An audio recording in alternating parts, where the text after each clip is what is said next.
Oke, balik lagi bersama saya Manadika. Nah, teman-teman, sekarang kita lanjutkan mengenai Shopify ya. Jadi, sebelumnya kita sudah daftar Shopify dan ini adalah tampilan dashboard Shopify ya. Langkah selanjutnya adalah kita melakukan setting-setting yang penting ya pada Shopify. Oke, sekarang yang pertama kita adalah bagian setting.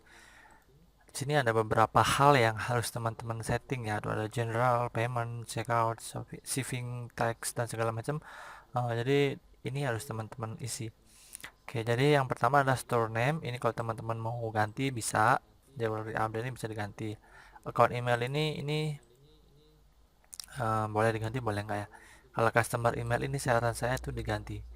Kalau ini kan kita masih pakai Gmail. Nah, misalnya jadi kalau teman-teman udah punya domainnya itu misalnya kayak cs at jewelryupdate.com. Nah, misalnya begitu. Jadi kalau customernya kan bakal lihatnya lebih profesional, bukan email kita lagi. Terus alamatnya, store address, ini adalah nama bisnisnya. Ini diisi aja. Habis itu waktunya ya, waktunya ini bisa dipilih waktu US. Jadi Shopify ini sebenarnya juga bisa untuk di Indonesia karena mereka internasional. Hanya saja kalau untuk di Indonesia kan jarang orang yang menggunakan apa namanya kartu kredit gitu. One ten times. Ini aja oke.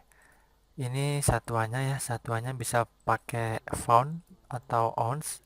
Kalau saya pakai kilogram aja sih biasanya, kilogram mata uangnya udah otomatis ya USD karena berdasarkan alamat kita waktu pertama kali daftar. Habis itu, oke ini udah teman-teman klik tombol save. Terus settingan yang kedua itu adalah payment. Kalau payment ini untuk luar negeri itu biasanya menggunakan kartu kredit. Di sini ada yang namanya Shopify Payment, tapi ini itu cuman bisa digunakan oleh user-user yang ada di Amerika sana kayak US, Kanada, dan segala macam. Kalau untuk di Indonesia kita nggak bisa. Kita cuman bisanya pakai yang namanya PayPal. Jadi saran saya teman-teman harus sudah punya PayPal dulu. Oke. Kalau sudah punya PayPal dulu, kalau email PayPalnya bukan email ini, itu bisa diganti. Telat payment saya rasa sih udah ya. Kalau saya juga biasanya pakai Doku. Ini bisa dinonaktifkan atau dicek provider. Third party credit card, di sini select misalnya Doku ya, mana Doku. Kalau mau pakai Doku bisa gitu. Continue aja nanti. Oke, habis itu kalau teman-teman udah pakai PayPal boleh. Habis itu adalah shipping kalau ada yang mau diganti ya. Di shipping ini biasanya saya pribadi menggunakan ongkos kirim yang hitungannya sama. Jadi gini, kita kan jual produknya dari AliExpress. AliExpress nantinya ya, kita ngambil produk dari AliExpress, lalu kita jual di toko online Shopify kita.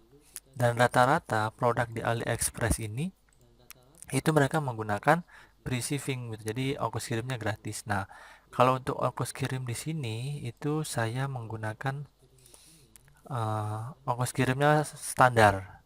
Standar maksudnya apa? Standar maksudnya ya uh, sama untuk semua negara ongkos kirimnya sama begitu. Jadi rata-rata marketer juga menggunakan cara yang demikian. Nah, gimana caranya?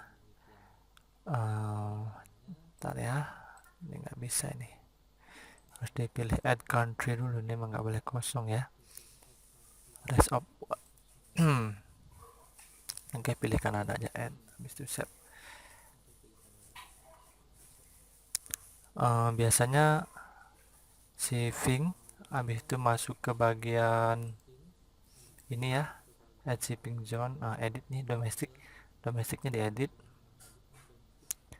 Oke, habis itu uh, nah ini berdasarkan uh, harga atau berdasarkan berat. Misalnya kalau harganya uh, misalnya teman-teman mau ngasih ongkos kirim gratis nih, kalau harganya sampai kalau orang belanja $10 itu dapat ongkos kirim gratis misalnya, masukin aja free shipping rate. Nah, habis itu save. Terus habis itu teman-teman berdasarkan berat, misalnya kalau 1 kilo beratnya ongkos kirimnya $9. Oke, standar misalnya ya. Standar shipping itu adalah 0 sampai 25 kilo misalnya ya. Misalnya adalah 9,95 dolar. Oke, dan habis itu klik tombol save. Oke, habis itu teks segala macam sih kayaknya nggak perlu ya. Ini saya nggak pernah, ini sih saya lebih di sini aja setting-settingnya. Oke, habis itu ke bagian oke, cukup cukup dulu ya, dari sini. Nanti kita lanjut lagi untuk yang tahap settingan selanjutnya.